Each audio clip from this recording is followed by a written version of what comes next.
Welcome to another episode of the Logicast. My name is Blanca Kong, joined by Gunnar Eos, Huddle Wolf, and Esoteric Skills. And this week, we're going to do a little more Monster Hunter Wilds. This might be the last Monster Hunter Wilds video we do for a while, so, indulge us for a moment.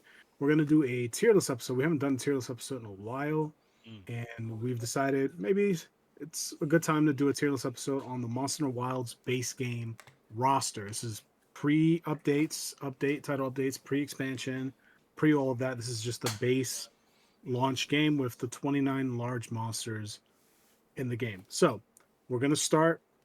Chatacabra's up first. Chatacabra It's unanimous. Come on. is a D tier to me, S right? tier. Like he's pretty bad. Like he's not Azeroth bad, but like No, compared he's to not. everything else, he's the weakest monster in the game, I Yeah. think. I think as far as starting monsters go, he's a lot better than Jaggeris, if I'd had to compare them. Sure. If it was like best of the bad, he'd be S tier. Compared to like Gerardo's, Jaggeris, and even some of the As well. Raptors. Yeah. But yeah, I mean, as far as what we have here, yeah, D. Yeah, D. Yeah, I would agree. I think if he were, however, in pre Monster Hunter, I would say prehistoric Monster Hunter, I think he would pose a little bit more of a threat as an entry monster. But given all the utility that we have in this game, we kind of like pretty much outweigh him. I don't see anybody having to struggle against this particular character. Even new players who are like brand new to the game and just getting used to their weapons, I don't think they would struggle much with him. I agree. I mean, If you have half a brain cell, you would just know to move. He's overly telegraphed. Half his moves doesn't even flinch. One or two of his moves knocks down. He has low HP. He's a very, very easy monster. Um, but yeah, I still think even for an entry level boss monster, he's the better of even past monsters because he's more active and he does more things and um I can see where he would definitely outclass, say, Azos or Lagambi. yeah, even his high rank moves aren't crazy. He gets like I think like two back to back really big slams. Like he'll raise his arm in the air, and then just do a big slam. It has a little bit of a quake effect, I believe. But yeah, that's about it. I mean, I feel like I'm hyping him up more than Capcom did, so I'll just stop there. Yeah, he's fine. He's where he belongs. Yeah, Same color scheme and everything. I'll hype him up a little bit too. He is an aesthetically nice looking monster though. I'll give him that. As an entry monster, he is nice.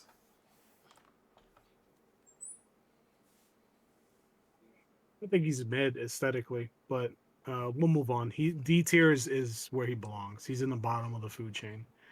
Next up is Quematrice. At least that's how I'm saying it. The flaming chicken. I think this is probably better than Chatacabra, but not by much. I feel okay with just putting him at C tier, and he'd probably be at the bottom of C tier. Yeah, I don't see him. I don't see him leaving that zone. Yeah, he's an interesting monster. I think they could have done more with a chicken or a rooster in this case. Like I've seen roosters fight. Like I've seen cockfighting. Those dudes are fucking insane. So the fact that he's doing not even half of that energy is like okay, they could have made him way worse. But I mean, I get from where he is in the game, he's fine. He's like your first elemental monster. He's your first run in with an elemental attack because he's the first creature that does like fire. He's like a step up from Chatacabra, but nothing you can't handle. I think he looks aesthetically better than Chatacabra because it's just a chicken lizard, and chickens are cool. Um, so yeah, C's fine. He's a sea guy. Yeah, I I have no dog in this fight. He is where he is. Yeah, I would have to agree. Definitely way more by a long shot, more aesthetically pleasing than Chatacabra. Um, he kind of he kind of resembles like Capcom sometimes has a tendency to make their characters kind of act like other characters, and he kind of give me like Ken Master vibes with his like tail being the Tatsu, like the flaming Tatsumaki or whatever. So he has that going for him. Um, kind of with Gunner's point, like I for him to be super grounded, he doesn't have wings though, so that's the thing. He actually has arms, but I would have expected him to like jump a lot more, use his talons a lot more, but he hasn't been. He does not do that, um, and I'm not sure if he even does fire projectiles. I think only his tail does like fire stuff. So Yeah, he'll do like fire sweeps of his tail. He doesn't shoot any projectiles or anything of the sort. yeah, so I think it was a missed opportunity with the amount of moves that they could have provided him. If not in low rank, they could have definitely given it to him in high rank. Okay. Moving on to Doshaguma or Doshugama, depending on who you ask. Doshaguma to me is top of C tier. I think he's like the Anjanath of the game. He's not a bad monster by no means, but he's definitely better than these two. Um, and he can be a tough fight, especially for new players, I think, because he's pretty aggressive. So, Hmm. what do you guys think? He's also the first group monster that you fight, right? Like you'll have other little ones with Yeah, him, it's like the Yeah, horde, I think they call it, or or whatever they call it.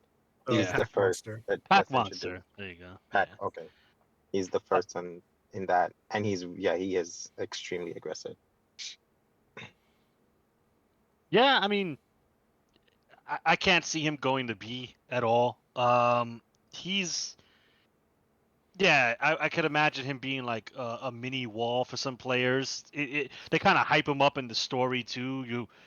After you fight these two guys, Quematrice and I was gonna say Peko, that's incorrect, and Chatacabra, you you have to find him, and he's your first fight in the forest, which is your second new area that you discover as you progress through the Hmm. story.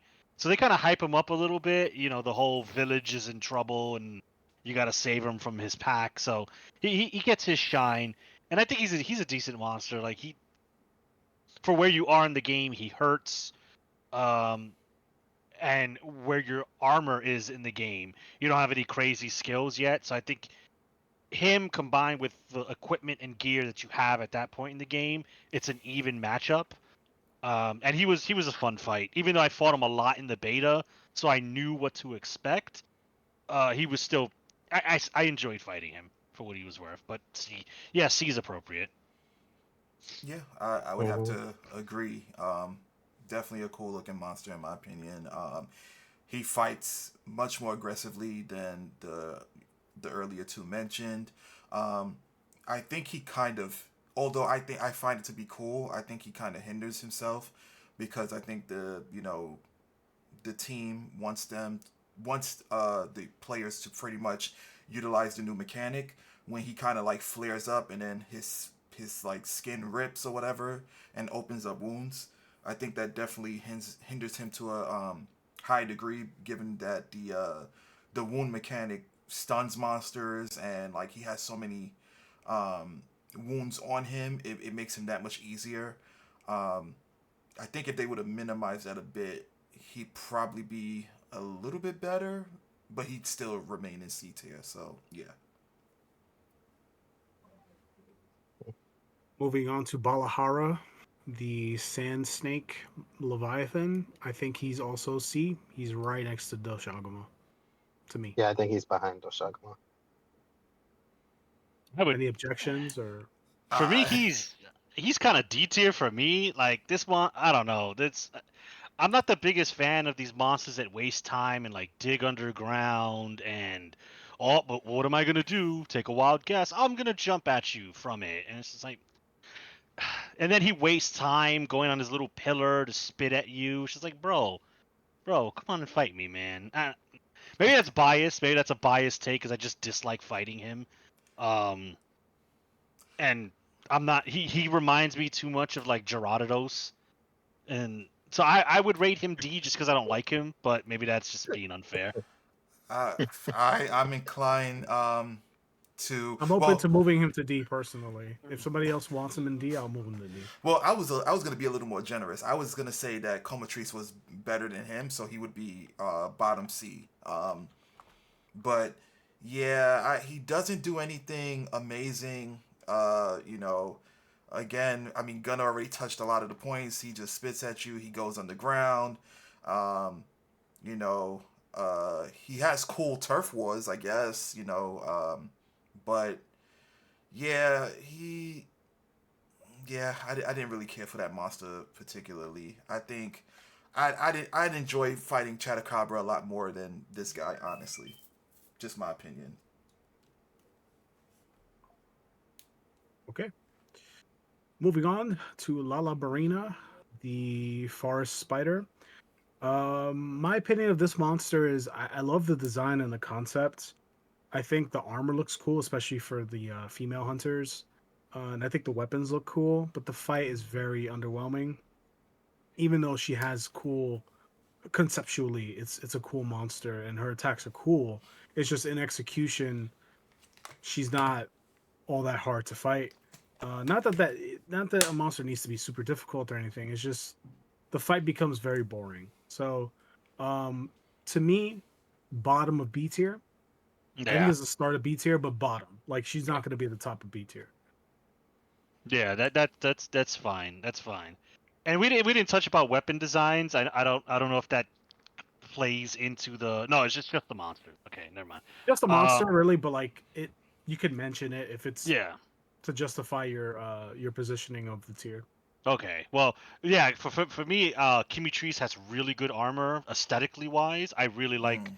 the look of his armor, kind of like the Three Musketeers type setup. I use his pieces of his armor in a lot of my glamours. So, but that doesn't change the monster as a whole. But back to Lala Barina.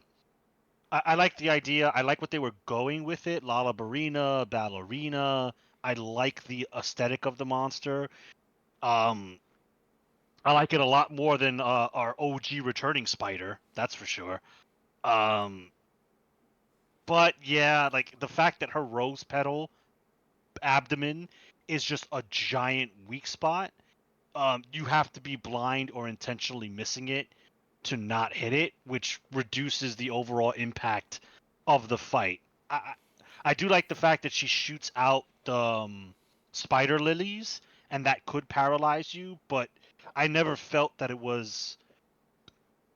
it never made the fight any more tense because I was never caught in a situation between her and the lilies. I always had plenty of room to dodge the lilies and get back at her. So I like the idea of laying essentially floating paralysis mines, but they just didn't feel impactful in the actual fight. For me, anyway. I caveat: I use range weapons, so maybe that's a difference maker. But and aesthetically cool, but fundamentally wise, kind of disappointing. Yeah, I agree with Khan, but I think she edges out and deserves the B spot. Yeah, I also agree with that. I would also say that this was one of the most aesthetically pleasing monsters that they've developed throughout the entire cast. Like, I love the fact that it's a spider that has a rose as an abdomen. Like, I kind of like sat up when I saw the trailer of it and whatnot. And then I also loved how her its domain pretty much how it kind of like looks just as cool and the vibrant colors and whatnot. It was like a great introduction of the monster. Um, Again, I mean, you already touched the points, Gunner, with the whole ballerina thing. I do love like how it spins around to kind of evade. Um, it does have a couple of points where the moves are telegraphs. I believe um, when she does the whole rose petal attack that paralyzes you, it's only done one way. It's not like she like turns around and just forces it on you or anything like that. It's always elevated high up, and then it kind of like trickles down, and it's done in such a slow way where you can pretty much move at your pace and continue to fight while dodging it. It's never been a huge hindrance on me. I've only gotten paralyzed once against it. Um, but yeah, I do agree that this monster is B tier.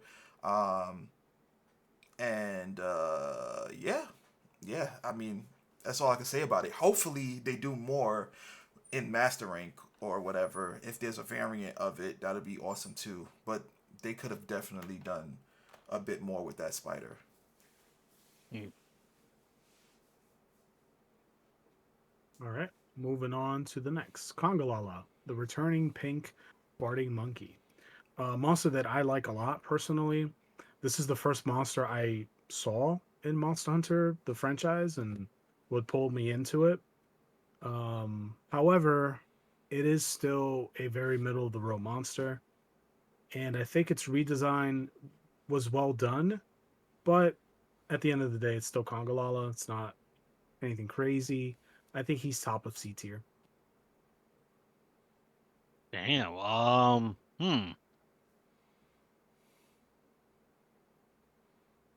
I'm trying to find like redeeming qualities to counteract you, and I unfortunately can't.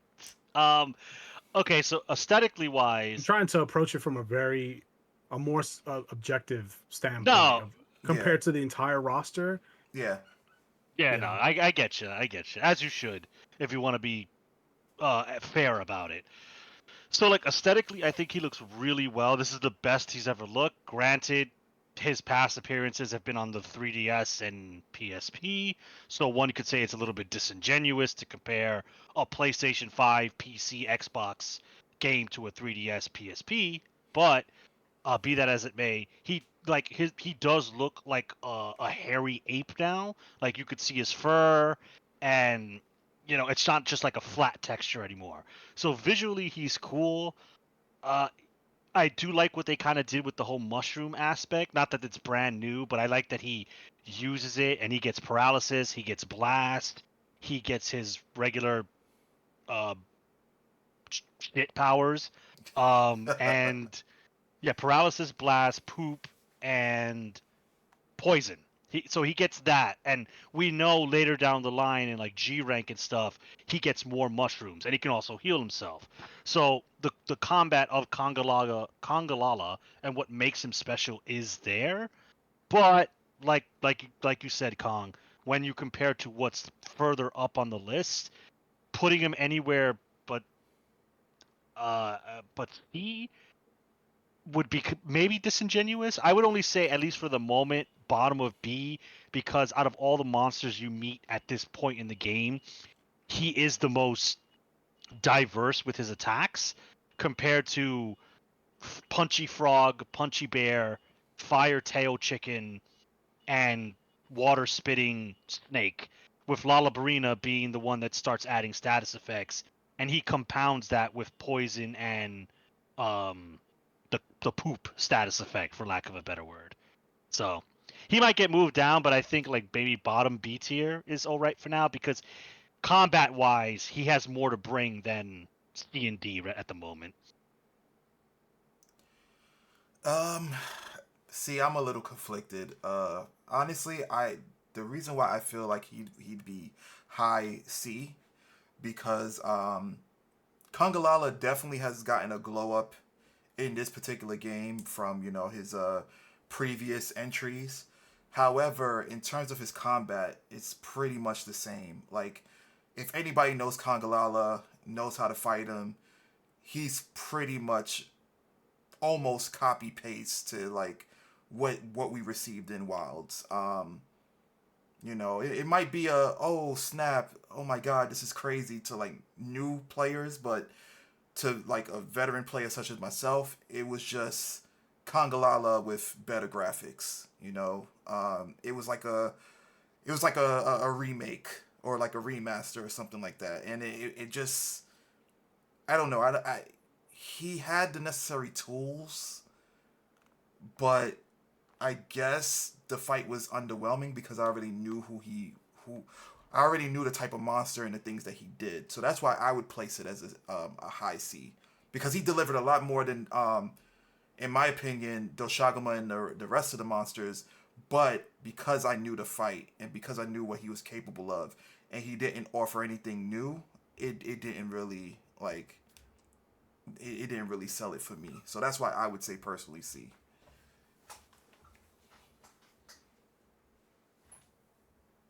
So I'm gonna move him back to high C, primarily because I think him being at the top of the C is more impactful than bottom of B, and it's more fitting because while Gunner, you bring up good points about what he brings to the table from a combat standpoint. I think Lala Barina probably brings very similar tools, but I think it's just a cooler monster overall, and so I think that would edge out Conga by a little bit. But to be fair to Conga, Congalala, he has the Congas with him, which adds another layer of complexity to his combat. Um, so I don't know. I'm a little conflicted. I don't really know where to put him. Yeah, I'm gonna go with my original point and just leave him at C. And then if we feel like we need, if C gets a little too populated, then we'll move him back up later. Does that sound fair? makes sense. And to also add, like, he's always had, like, he was a pack monster before packs were even like a thing in Wild. So it's like, Yeah. I So don't know. so next up is Rompopolo. I think this monster is super lame. I think he belongs with Chatacabra at bottom D tier. I don't like him personally. And fighting him, I think I fought him maybe twice, so that might be an unfair rating. But based off the 2 times I fought him, he was not impactful at all Yeah, to me. you're right on the money. Definitely a lame monster. His attacks are okay. They're dodgeable. He has a lot of projectiles. His melees aren't that great. He's like to me, he's a big punching bag. It could be because I used the charge blade or whatnot, but when I fought him, he was very underwhelming. He didn't really do much.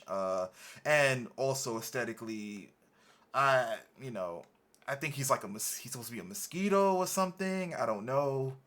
Um, but it's a ugly looking creature. He's not aesthetically pleasing. He can't fight well. I definitely would consider him D. I'm surprised that he wasn't the next monster after Chatacabra.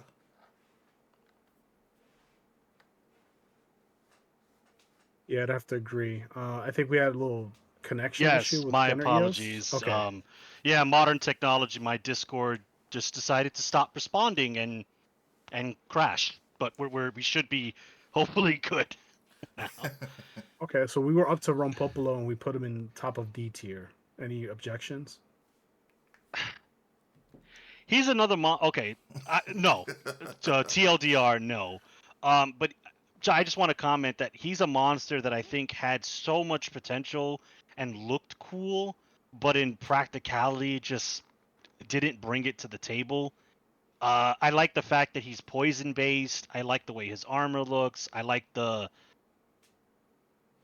what they were going for with the monster, but in actuality, it was just he made the ground explode, which was really easy to dodge. He was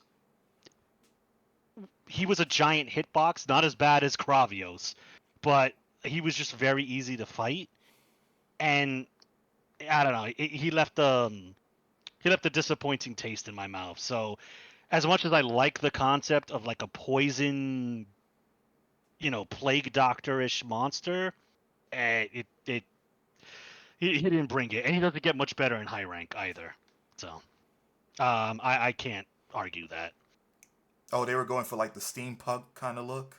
More so like Plague Doctor slash Steampunk. If you look at his armor, because it has like Plague Doctors, and the hand part has, at least for the females, I believe, the fingertips are like syringes, and so they're going with like the Plague Doctor chemist vibe with his armor. Okay, I've never seen his armor. I didn't. I don't really care to fight this monster. I didn't like him at all. There was nothing, in my opinion, appealing about this monster. I think quite funk. Honestly, I fought him in the story and in a side quest because I think they want you to fight one or two in the side quests, and that's been it for me. Yeah, it's pretty forgettable. So top of D tier. Sorry, Rompopolo. Your name is also stupid as hell. So, moving on to Monster Hunter 4's returning Nerscylla. I think Nerscylla generally is a cool monster. I like most of Monster Hunter 4 monsters. I think her impact was diminished with the existence of Lala Barina, if I'm being honest. Um, I'm in, I'm in, I'm inclined to put her right next to Congalala. Mm. Really? Okay. Yeah, that's me though. That's my initial reaction. What do you guys think?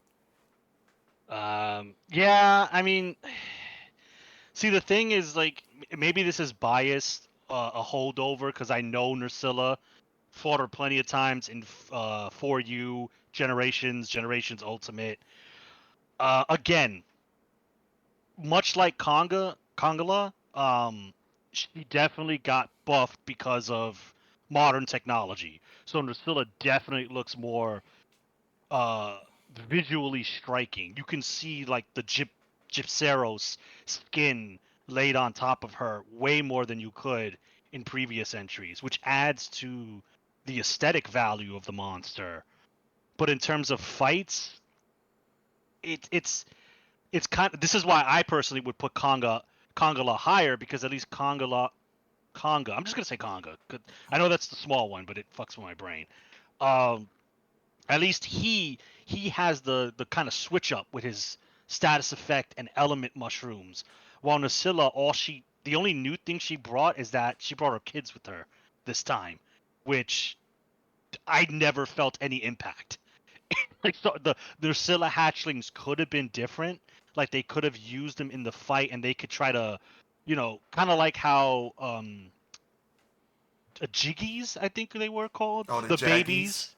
No, the babies for um the Kezu Whelps. Sorry, Kezu Oh, Whelps. okay, okay. How they would be in the Giginox fight. I know, ancient monster who they really need to bring back. Um, the Kezu Whelps would be in the Giginox fight and pose an actual threat because they would latch onto you. They would drain your HP. They would just be like some would say an annoyance. I would say an addition to the fight. And I thought we were gonna get that from Nerscylla, and we didn't. Her hatchlings are kind of in one area, her nest, and that's it. They don't do anything. You swing your great sword once and they die instantly.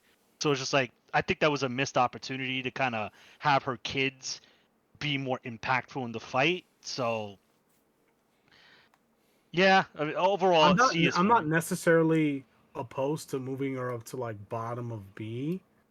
Like what does this look like to you? Like I'm okay with this too, personally. Um, but what do you Uh, how do you Me, feel? I think Nerscylla belongs still in C, and I personally think Conga as at least bottom of B, because I just think I don't know. I just think his status effect stuff is just way more interesting until we start getting to the heavier hitters. So maybe he'll eventually move to C. So maybe it's just better to put him there right now. But I don't think Nerscylla is C personally. Ooh, I don't know, man. I'm a little conflicted. I mean, I know the things that I previously said about Congalala is gonna probably bite me in the ass, but I feel like based upon my fights, it could be different for each person, but based upon my fights, I feel like Nerscylla brought an aggressiveness that a lot of these monsters didn't really give during her entry, right? So she had the mandibles that extracted, which she's done before. Like a lot of her kits, she's absolutely done this before. But like, I felt like I had more contention against her than any of the other monsters that we just mentioned um, earlier. So, like for example, I know Congalala has a lot in his toolkit. He eats the mushrooms; they become different status effects and whatnot. But for he at least when I fought him, he didn't really get a chance to use them. Whereas Nerscylla, when you got to her domain, she was like flipping all over the place. She has this rush attack that, when she shoots the web and it comes towards you. She has the whole mandible attack that poisons you. She shoots a volley of web balls that kind of constricts you. So I don't know. I'm a little bit conflicted. Like, if I have to concede to put her in B, along with if I have to concede Congalala to be in B for her to be in B, then that's fine. But I think personally putting her in C would be like a huge disservice to the monster. And again, I know that it's biting me in my ass because what I said about Congalala was like, well, yeah, but I felt like Nerscylla just brought a whole new aggressiveness, way more aggressive than the other monsters that we just spoke about. So what I will say is I think the way Capcom handled Nerscylla was pretty clever. Adding her to the ice area, which is like not her domain in the older games. She was more so forest and swamp. Yeah. But there's like a cave system with the webbing and stuff, and she's able to do some of her Monster Hunter 4 stuff where she gets under and attacks you from below and stuff like that. I was like, oh, that's cool. Like, they added Monster Hunter 4 elements without adding the entire, kit and caboodle from that game. So I enjoyed that personally. And something you mentioned, Esoteric, about like you didn't get to see what Conga could do because you just beat his ass so fast. I feel like that's a general thing in this game. Like, you have to fight you have to fight monsters a lot to see what they can do because you beat them so quickly. And I think that's a thing with like the wound system and all that, and it's a little overpowered, but whatever. You're so right. I see your point. I'm okay with doing this. How's everybody feel about All right, that? I'll concede to that. Yeah. Just Nerscylla didn't hit me with that oomph like Conga did, but I'll concede to the B. I agree. Conga is probably more impactful from a combat standpoint. Probably, I guess. Some people might feel really differently. I don't know. But Nerscylla, I don't think she was terrible. Yeah, personally, But I don't know. Personally, the thing is, we just finished playing Monster Hunter Generations. Like, my save file has almost 600 hours in that game. So like, I remember fighting this chick, and beating her down. So it was just like, oh, okay, So like, it was very fresh in my mind. The flow of combat with this particular monster. So I see why you feel that way. I get it. yeah, and then also, I guess to add to my point with Nerscylla is, I felt like with Congalala, they could have done more. Him being in the jungle, he could have been swinging around from the trees and whatnot. Like, it was well, I mean, you could correct me if I'm wrong, Gunner, because I did not see that, No, I don't think he does that at all. No. But yeah, it was a completely missed That's not opportunity. something he does. That's more of a Quechua thing. No, I know, but they could have added that to his kit. I mean, like, I would have loved to see a lot more of the monsters utilize the terrain where they're in. That will go against Congalala's personality. He is very lazy. He doesn't like to move too much. True. So, Yeah. That's true. But I mean, when he's being attacked, he I don't know. Man. I think his biggest strength is his mushroom gimmick. That's what sets him apart from even the other monkeys like Rajang and our new monkey that got added for this game.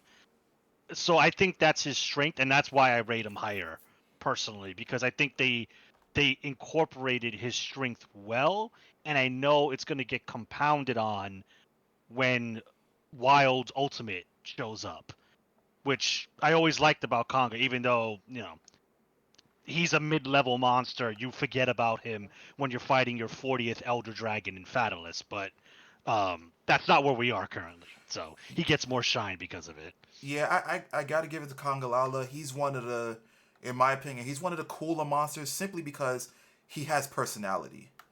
He has a lot of personality. And a lot of the monsters don't really showcase that where he does. You know what I'm saying? So I like that about him. I'll definitely give him that. yeah, I'll say this last thing and then we'll move on to the next monster. So I'm more than okay with this particular layout. For primarily because if you rate Conga Lala in his original game, in like Freedom 2, Freedom Unite, he kind of lands in the same spot. Like he kind of is a B tier. Like he's very middle of the road. Maybe C tier, right? Because that game has a lot of monsters. And then Nerscylla kind of is the same thing. Like if you rated Monster Hunter for Ultimate, all the monsters in that game, she Mhm. falls in like at best a B, Yeah. right? But Okay. more likely a C. So like this makes sense because the roster's so small. You know, monsters kind of like they'll Mm. kind of spill over into like other categories, um, higher or lower categories depending on who we're talking about, Yeah. based off their original roster listing. So I'm good with this personally. Yeah, I Okay. can concede to that. Yeah. Okay. So probably my favorite monster, my favorite new monster is Uth Duna. It's the sea whale creature. I think this is an S tier monster. Ooh, okay. Let's hear rebuttals. S tier, huh? All right. So this is our first what the game calls apex monsters. So she's the big boss for the forest region. S tier? Huh. I think it's a really cool. I mean, so I don't know. This monster, I think, has a very Monster Hunter try represent like presentation. The cutscene was awesome for that monster, and Yeah. like the fight loses a little bit of its luster only because once you kind of figure out the gimmicks, she becomes a giant punching bag. Mhm. Granted, her fight becomes very impactful in the story, and like the first time encounter, it's like whoa, like it's pretty impactful. But once you fight her a few times, it's like okay, and like she becomes very easy to fight. At least from my experience, I I play share Lance that. Yeah. Hammer, Yeah. so you know I'm okay with like bumping her down. But my initial response S tier, maybe bottom S tier, maybe top to mid A tier. I'm like flexible with her, but I like her a Yeah. lot. Yeah. I have another S tier monster. I had the same reaction when I saw this monster. Like, oh my god, it's definitely scary looking. It was like, first of all, for everyone that knows me, large bodies of water, not a fan of. And like the water effects with this monster, along with it being like huge and massive, because I think it was probably the biggest monster you encounter once you know get to her. Like everything else is like small in comparison until you get to her, and it was like holy shit, this thing is huge. um but then I guess where I kind of I kind of calm down from all the hype and bring her down to an A is that it looks like she only has like three moves. She has like the big body slam, she does the whole water thing, where like she'll move around and whatnot, and then the water will kind of like push you or whatever, which I did love. I did love the fact that when the water ripple effects occurred, it pushed the monster. I mean, it pushed the hunter back, but it was kind of hard to determine which one was actually going to hurt you versus which one was just like an effect. But I still loved it nonetheless. Um, and then she has the last move in that area where um it's she's like able to submerge herself in water. The whole island that you're on, or the whole platform that you're on, is slightly submerged in water, and then she goes to the outside and pulls like a plushie off where you can't get to her, and then you have to do the whole gimmick of grabbing onto the wire bugs, or whatever those bugs are, to kind of dodge the wave. So that's where for me it felt like, okay, she looks cool, amazing, but it looks like she only has like three moves. So that's why I would personally would give her A, because it was still a fun fight with the three moves, but it was like a lot of them were not only the limitation of the moves, but they were also telegraphed. So that's what made her a bit easier for me. I don't know. Uh, Disagree or I mean, agree? I think I personally would say A. I agree with A. Probably like definitely. I don't think she's gonna leave the top tier of A for me personally. Her armor is one of the most aesthetically pleasing armors in the game. I gotta mention that. I think both the male and female versions look very, very cool, and I use both of them a lot. That matters to me personally. Mm-hmm. That um propels a monster for me personally. As far as the actual fight goes, I think she's the best use of a water creature in a game with no underwater combat. Like the way she That's uses true. the water, even when she's not swimming in the water, which she can do. The fact that she could use waves to push you and also waves to hurt you. So there's two different variations of the waves. Um, Her gravity defying body slams or something else. I do like the water veil gimmick. It did catch me off guard Yeah. when I first fought her because I was like, all right, chances are she's going to be weak to thunder, so let me bring a thunder light bow gun. And then I'm seeing like my numbers are blue with a little shield. I'm like, the hell is that about? And then the fact that she has a veil is really cool. It this might be when it turns into a video game. After a while, it just becomes something that you don't really think about anymore. It's just like, oh yeah, I know my damage is nerfed until I break this veil. Oh look, I broke it. Now she's on her back flopping like a fish. I can beat her up now. Kind of what Kong said. Like after your 20th hunt of her, the initial shock and awe wears away. But if we're looking at it from the beginning, she is she is an impressive apex monster. I think there are other apex monsters that are better, but she's definitely up there. So I think she deserves A at least. Maybe S is a little bit too extreme, but definitely A.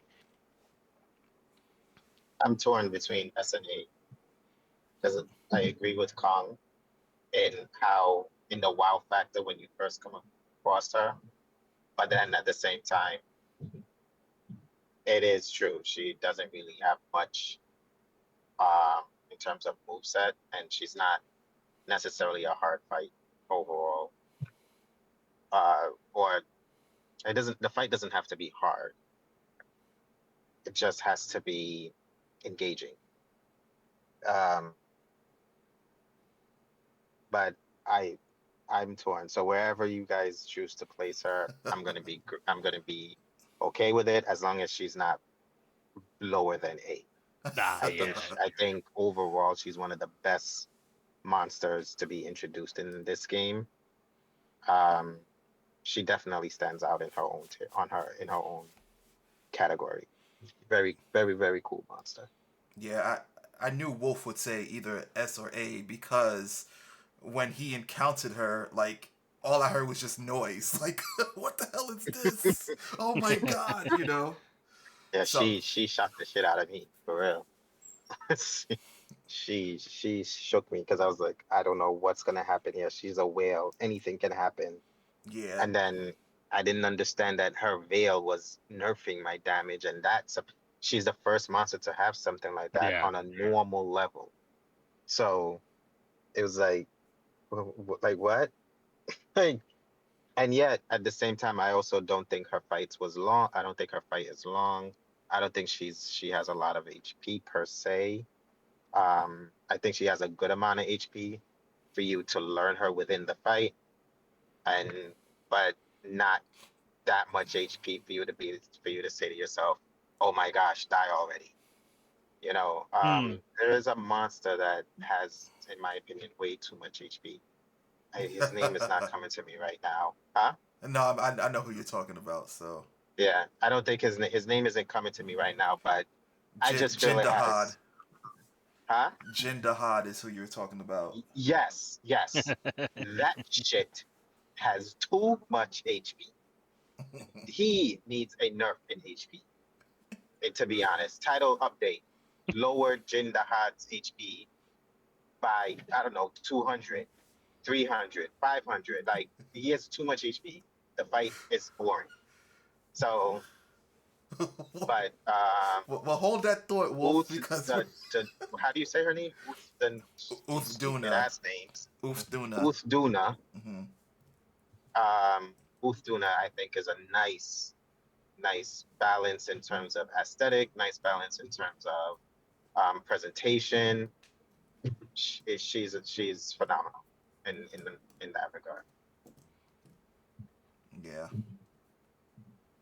I So agree. yeah, whatever y'all choose. I'm Yeah. okay with putting her at the top of A because comparatively, this monster reminds me a lot of Namiel from Monster Hunter World, Oh and yeah, I yeah, love yeah. Namiel. Namiel's a Hmm. fantastic monster. I Yes. love everything about that monster. And so to me, that monster in the world roster probably lands in like A tier. So Uth Duna being A tier makes sense. Like it makes sense. I put her in S just to see what, just kind of gauge the room. In my heart, she's an S tier, but I'm okay with high A tier. That I'm okay with it. It makes sense. Yeah, definitely an amazing So monster. So yeah, great monster. I can't wait till they have like a minifigure of her. I'm definitely getting that for sure. So next up is Ray Dow. I think Ray Dow is the quintessential cover monster. Like he's what you would expect from a cover monster post Monster Hunter 3 onward. To He's me, extreme. He's like all over the place, and he still fits the universe wall. To me, he's an S tier. Yeah. I agree, 100%. Yeah, Ray Dow is fucking awesome. yeah, you ain't getting no pushback from me. He's one of my favorite new additions to this game. He looks cool. The sounds he makes are fucking yeah, weird. And if you watch that behind the scenes video of how they did it, wild. No pun intended. Um, he's a cool monster. He's just cool. I enjoy fighting him even if I don't need anything from him in terms Yeah, of yeah, armor, weapons, and materials. yep, I'll fight him. I'll always fight him. yep. yeah.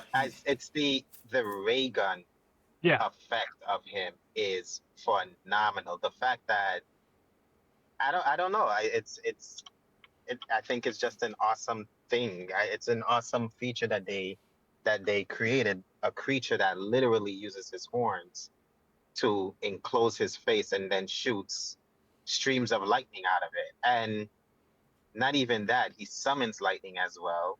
The way that he uses his wing to glide across the ground to attack you, Radar to me is not only, much like Kong said earlier, the quintessential idea of what we would expect out of a Monster Hunter game being legacy hunters, but he just comes together so well in the new style of monster hunting. He has enough moves that is fast enough or to throw you off enough to where you can die to him, but he also has a good amount of moves telegraphed to where you can learn to use your power clashes and your offset counters. And I think that's a very, very, very um, strategic balance that was needed to be for Ray Dow being the monster that not only was introduced in the demo, but also the monster that I think is the real introduction of a hurdle that the change of difficulty that we're gonna face that we would face in this particular video game. Ray Mm. Dow is awesome to me personally. I think he's S tier. Yeah. Yeah, there ain't gonna be no pushback from me. I think he's an amazing monster. Love the aesthetic, love the fight. He's one of those monsters that as soon as I see him on the investigations, I'm rushing to fight him. Like I'll fight him over almost the entire roster. There's like maybe 3 or 4 monsters that I enjoy fighting. I did think he's S tier, but he was not the monster that I was thinking of when I made that comment earlier. But he definitely fits in the S. He definitely fits in the S tier monster. He fits in wilds. He is always a fun fight. And he's one of those monsters that if you get too comfortable or if you kind of like smell yourself a little too much, he will cart you. He will cart you. So got to give him that. And story wise, via the cutscenes, he was the only one that was holding his own against Arkveld. Arkveld. So he's definitely a dope monster in my opinion. So I got 2 more points to add to that. One's a hot take, and then one's just like a personal, opinion or story. So number one, hot take. This might be a hot take to some. I don't think to many. Ray Dow should have been the cover monster. Okay. I believe so. I think he's way cooler than Arkvale personally, and I think he I would have made a cooler cover had they did like a cool pose with like lightning effects on the cover. Oh my god! With that some would look gold so sick. trimmings of the monster. Holy shit! Yeah. But they went with Arkvale and his. Oh, I'm just a furry dragon with chains. I'm like, all right, bro, whatever. Like that is such a lame cover, bro. I think the But cover is lame. that's just me. I think the cover is lame, but I don't think it's because of the monster. I think it's because of how they kind of composed it. That's what I think. I Because think they he's could have just done sitting much. there. Yeah, they could have I done much think better. it's Yeah. both. I think they could have did a cooler pose, but also Ray Dow would have whatever. If you do a cool Ray Dow cover and a cool Arkveld cover, I think Ray Dow would inch him out. It should have been Personally. both of them And fighting, honestly. and That would have been sick. it's also a name I can fucking pronounce. So he gains points for me That is automatically. true. It's true. Shit. And the last thing I want to say about Ray Dow is there's only a handful of monsters that really make me go like holy shit, that was fucking cool. And the two that come to mind are the first time I saw Zinogre. Mm-hmm. Mm-hmm. I remember that day very vividly, where the first time you saw him and he's just howling and he just fucking bursts energy and he does the Mm-hmm. capoeira flips, and I'm like, what the fuck am I watching? Like it blew me away. And then the second monster that did that to me was Valstrax when he shot up to the sky and then came back down like Iron Man and caused a huge explosion. Yeah. I was like, Yeah. what the Yeah. like Two, peak one coolness. of the top two monsters in the whole franchise. Like this is why I love them so. And Ray Dow, I had the same reaction when he first did the lock Railgun. on with the Yeah. horns and the railgun. I was like, holy shit, that was fucking cool. So Ray Dow, S tier, no question about it. I'd be shocked, pun intended. I'd be shocked if anybody felt otherwise. That would be very surprising to me. And his howl is just so unique, man. I know Gunna mentioned it, but like it's Yeah. so unique. Like it when I first heard it the first couple of times, it gave me shivers. Like It's very creepy. yeah, like my paws was raising a little bit because it's like yo, it's a cool howl, man. Moving on. Top of the mountain, yeah. I think this monster is cool. What is his name? Archajon or Archon? Ajarakan. Ajarakan, yeah. Yeah. Ajarakan. I like Archon better, but that's right. Yeah, put Ajarakan. him up there. Put him next to Ray Dow, man. Put him next to Ray Dow. Top of the mountain, yeah. Oh yeah.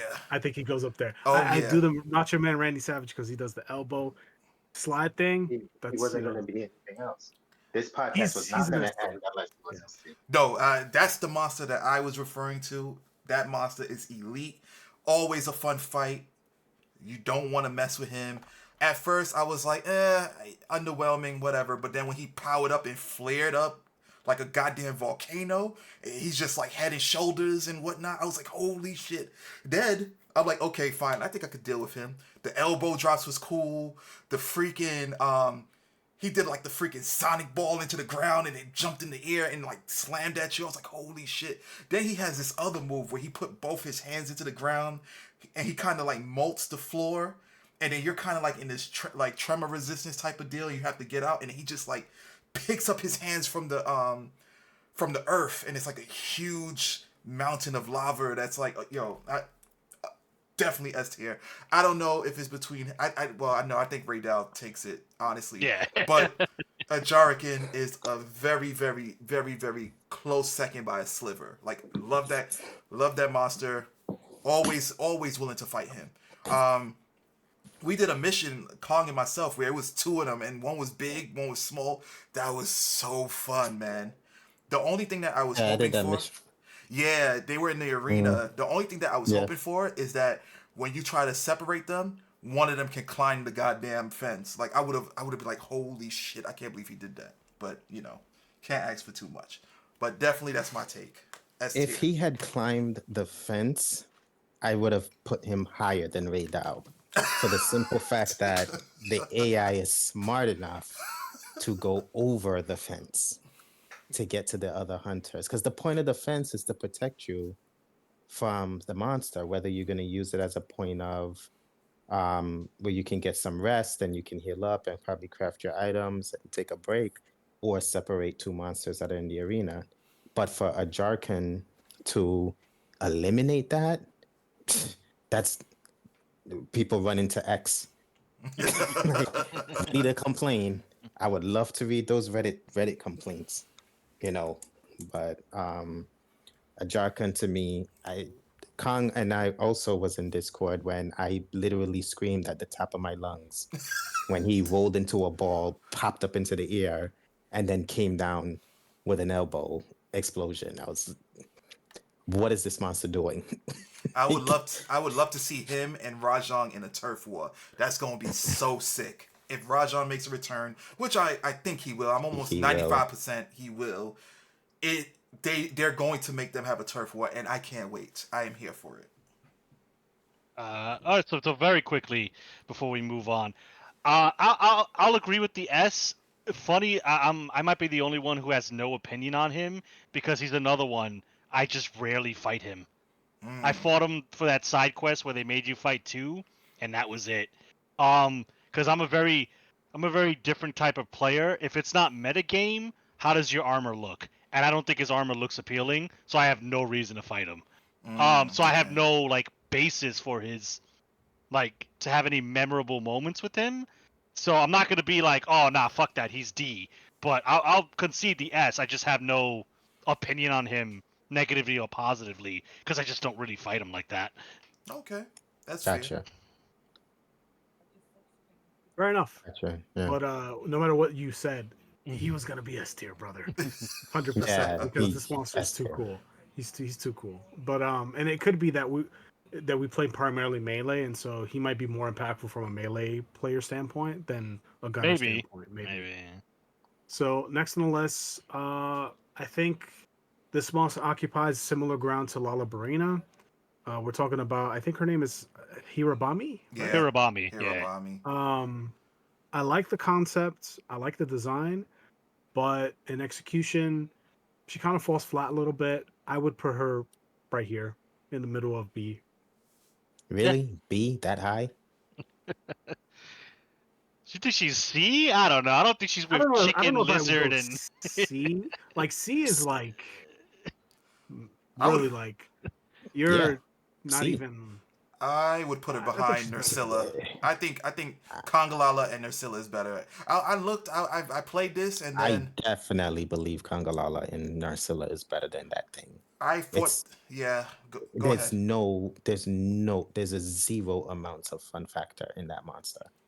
Zero amounts. It doesn't look. It looks, first off, it looks like a giant parasite. Secondly, which is nasty already. Secondly, I don't even know what element it is. I don't know if it's considered an ice monster or a fire monster. I don't know what it is. It's just a I think it's nuisance. ice. I It's think a it's menace. ice. It's an Yeah. ice. It's just one big ass menace. That's it. It just shows up in the middle of an actual boss fight. It just takes up all the screen because it's large and it's floating all over the place. The monster, it's lucky it's getting a C from me at the very least. Because I don't see an appeal to it. Like, title update, remove Hirabami. Okay. I'm happy. I You want $2.99 not for that title update? Sure, go ahead. Take it I out of my wallet. I don't care. uh, I don't like that monster. objectively speaking, I have to give Hirabami it's like kudos because from what I've been told, now this does not affect me, but from what I've been told, this was a wall for a lot of players. Really? Yeah, Huh? Hirabami was a wall. In what? You know what? Let me just shut up. The fact that it was three of them, and I was upset because I thought that you had to kill all three of them. You only had to kill that one, and I'm like, That big one, yeah. Yeah, you just have to kill the alpha. Yeah. It is Yeah. another horde monster. Hirabami is another horde monster. Just large dung bomb. Okay. Sure. I didn't even bother doing that. I just pulled out my bow gun. That's it. I swapped from greatsword to bow gun, and I was fine. I don't understand. What wall? It looks Yeah. like a wall with eyes and teeth, but how is that a wall? Like, okay, whatever. In what universe is it a wall? Yeah. I don't know about that. I mean, everybody has their own obstacles, I guess. But yeah. But as far as the tier list goes, I think B is fine. I don't think she's on C level. I agree, Wolf. She's not like the craziest monster in the world. I only ever fight her when I'm doing the duo mission with Arkveld or Gore Magala because I'm trying to get decos or parts, and those are the better missions to do. And she's shown up for a couple of them, so I've fought her more than I normally would on my own. But I think she's interesting enough. She's like a flying snake. We don't really have any of those. Most flying monsters are flying wyverns or birds, and she's like a floating snake. So I think that makes her, that alone puts her on B compared to our very terrestrial and one burrowing monster. So I think B is fair. She's probably not going to leave bottom of B even if we add some more B, but I think B is fair. Yeah, I agree. Ah, I have no objections. I think that's E for fine. I think blah. C, sure. I think C is too low. And really? she might only get that because she's a new monster. Okay, that's fair. She might only get a B because she's a new monster. Yeah. Okay. I'm just being honest with you. I think Yeah, no, I don't. Yeah, I that's- see it. I see it. I see why. Yeah, I see why. But nah, that and, monster and as is. far as her being a wall, I guess I could see it because when I fought her with the lance, she was being a little cunt, like just kind of flying about, whatever, and I'm trying to like poke her or whatever.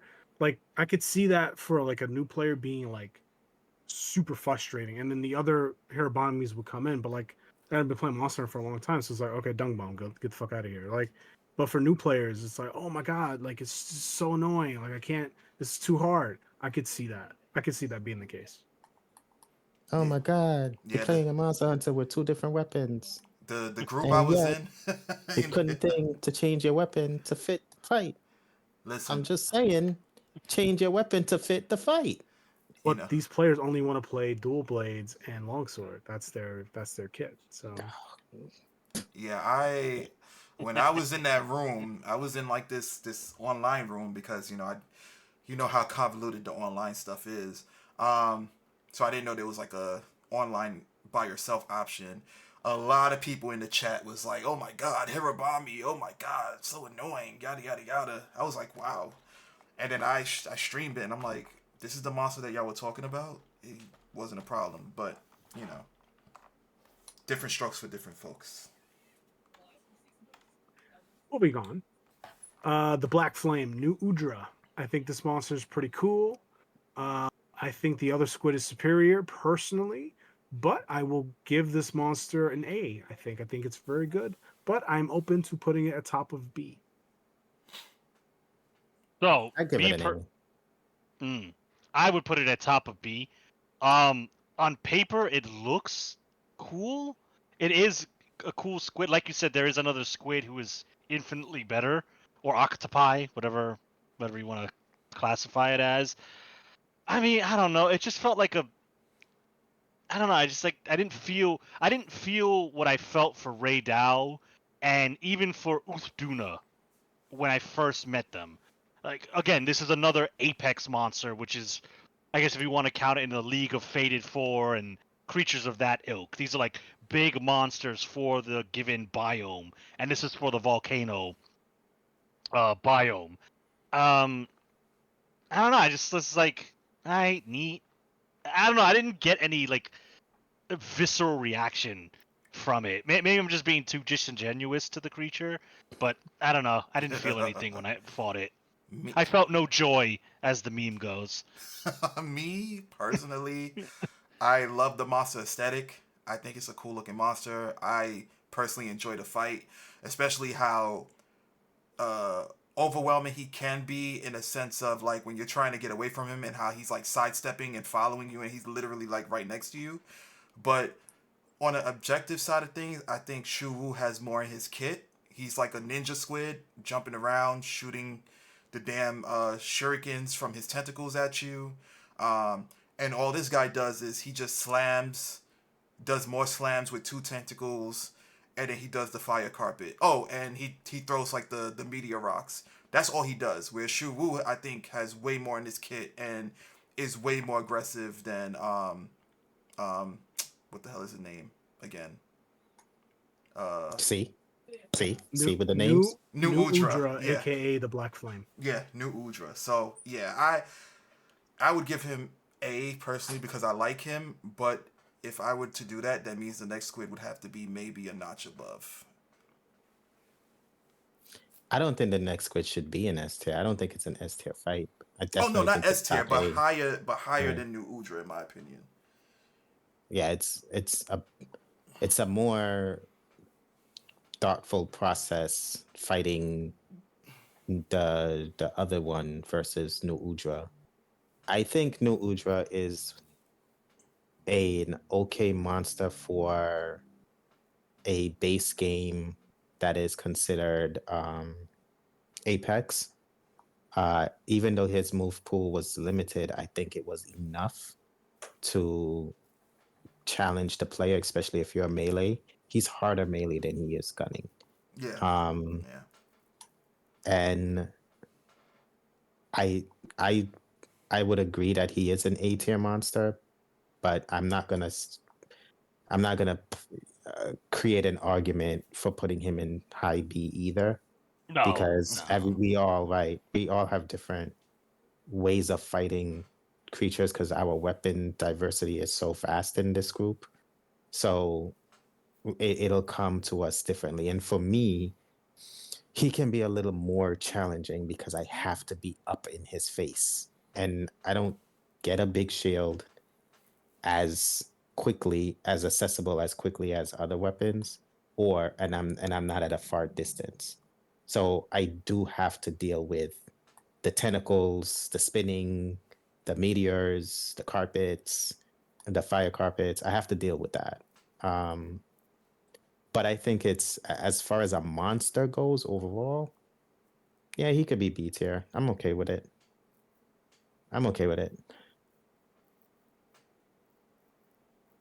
Okay. So, Guardian Doshaguma. It's just Doshaguma, but stronger. You have no arguments with me on that one either. No, Yeah. any. This is probably going to be the eh, easiest. not for me Mm-mm. anyway. No. Yeah. Okay. Esoteric. Nothing. You said Guardian? Yeah, that's fine. Yeah, no contention. Okay. Moving on. Guardian Rathalos. My heart says bottom of A, but I can hear something for top of B. But I'm only going think- here for now. Okay, I think top of B is good. He is definitely out of the Guardian monsters, which there aren't a lot of them. One of them is literally just a reskin of a monster you fight normally. He is more interesting because, like I said earlier, before we started filming, in my opinion, he fights differently enough from Rathalos to make him his own entity, even though he is essentially a clone or test tube grown Rathalos. So I don't know if I would put him in A personally, but I think top of B. I think he's interesting, but the way this list is looking right now, you got to be pretty like oompful, like impactful to be A and definitely S. And there's another Guardian monster that I think is definitely belong in the A spot compared to Guardian Rathalos. So I think he's top B. He's a fun fight, different enough from Rathalos to make him noticeable, but not not A tier, my opinion. I don't disagree with it. Mm-mm. It definitely has. I definitely think he's a more fun, interesting, engaging fight than Rathalos. I personally believe so. But being B tier is fine. It is what it is. Yeah, I would agree. All right, so we'll quickly do this. We'll just put Rathalos right behind Guardian Rathalos. Any objections? Not for No, me.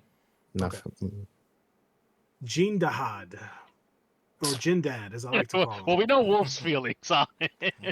I think the monster looks cool, but I don't know if it's a Monster Hunter monster. I feel like because it's not. It's like a Dark Souls boss or something. It's weird. It does feel like a Dark Souls dragon. I don't This know. might be a hot take to some people, but Pop of C. Oh damn! Oh, No, no, dog. really?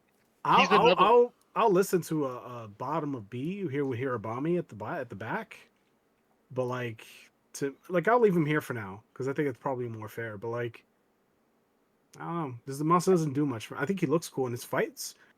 Okay, it's fine, but like it doesn't do much for me, honestly. Esoteric, if you say he should be in B, we're going to go back and forth a good 15, 20 Listen, minutes. we can go back and forth as much as you want. I feel like him being a larger monster, he's way more interactive than a lot of the big monster fights that we had. Like it's, it's not like Lao Shan where it's just walking. You know what I'm saying? He's actually attacking. He's doing a lot. He has a lot of hit points. He hurts like hell. Um, I think he posed a big threat depending upon like the weapon you use because he freezes your feet and then he definitely hurts your ass afterwards. Um, he has a couple of gimmicks to him, which they incorporated in World. So I don't know. To me personally, I thought he was a fun fight. I thought he was enjoyable. It was too long of a fight. Yes, I absolutely agree with that. But I think he was really fun to fight. Um, can I rebuttal that? Yeah, go for it. Okay. So here's my issue with one of the many, many, many, many issues with Jin Dahaad is, in my personal opinion, is he is one of the larger monsters that's more engaging, I guess. But the biggest issue with him, in my personal opinion, being large, is that's all he really has is his size and his one hit KO attack. He doesn't like damage wise, you can avoid every single thing that Jin Dahaad does in very little ease or very little mindset. Like you don't really have to think about it. You can just simply move out of the way. Some monsters, to dodge them, you have to put in a little more effort instead of just moving out of the way, literally. Or if you're a heavy bow gun user like me, just let go of the controller and you'll block. Um, his only real thing to him is that one where he wraps himself up and then makes a big ice explosion, which to me is like, okay, so you're a toned down Safijiva mechanic or Alatreon mechanic.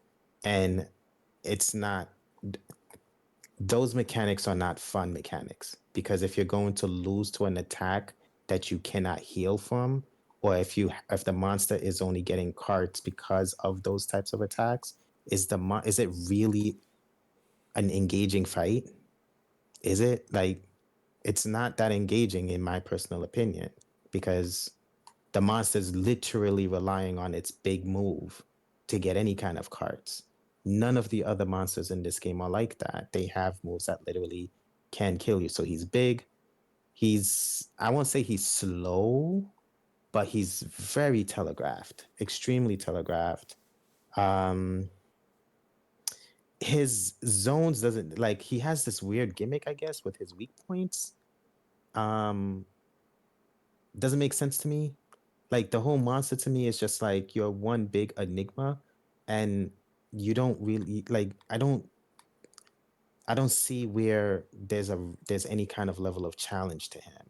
I think he's just big and tanky. That's it. And that's not for me, it's not like, okay, this monster is an engaging monster. Another thing too is he's the only I won't say he's the only ice monster. There's what, 3 ice monsters in the game? He's the best ice monster for weapons. And then, so if you're gonna make an ice weapon and not use the Ardian weapons, which I don't know why you wouldn't, but if say you choose not to, and you decide to make an ice weapon, chances are you're gonna go to Din Dahaad, and if it's already not a fun fight, so it's a fight that you get stuck in, and now well, you self-prioritize because you want an ice weapon. So you gotta deal with this really long fight. It's very tedious just to make an ice weapon. And in that state of mind, I'd rather make an Ardian weapon and make my whole life easier and avoid the monster altogether. You know, his armor has okay skills in it, but it's not an armor that's like, wow. That's like, you need armor parts from him or some armor parts from him. So it's like the whole monster to me is just a big I'm not gonna say waste of space. I'm gonna say he's just not as fun as the other monsters. And he seems more like I have to get through this. Like at that point in the fight, it's just like, okay, I have to get through this fight. I've already started the mission. The game isn't gonna progress unless I do it. So, and I think it's 2 quests that the game, because his original introduction, and then when you hit Hunter rank 35-ish, 35-ish, you have to fight him again. You have to fight him again. Yeah, And because it's the like, first one's a repel. Yeah. Yeah. right. And it's like, it's like it's just a drag of a fight. Yeah. It's not a fun fight. I mean, I'll just chime in with my input will be very quick. I agree with B. He's another there's a lot of monsters that I just don't really fight that often because I'm the type of player if your armor doesn't slap or your weapons don't slap, I'm not interested in you. And Jin Dahaad falls into those 2 categories. His armor's not appealing to me, so I don't want to glamour it. And his weapons are just like, I have an Ardian bow. I don't need a nice weapon from you.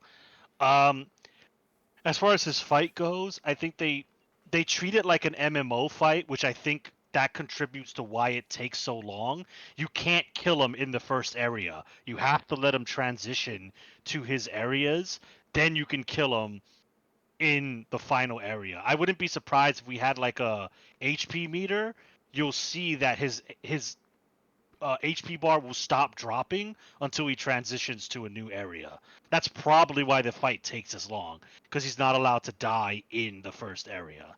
I could be wrong, but I think if we all teamed up and do it, we would be doing substantial damage to kill him, and I feel the game will stop us from doing that.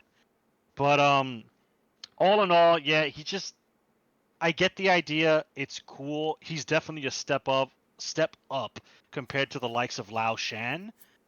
So I like where they're going with him. It's just as far as if I get stuck in a room and I can only pick a couple monsters to hunt for all eternity, he's not going to be one of them. Not by a long shot. So I kind of agree with B. It's not that hot of a take for me anyway. Okay. Okay, moving on. Guardian Ebony Odogaron, I'm gonna sit this one out. B tier. Right next to Rathalos, I think.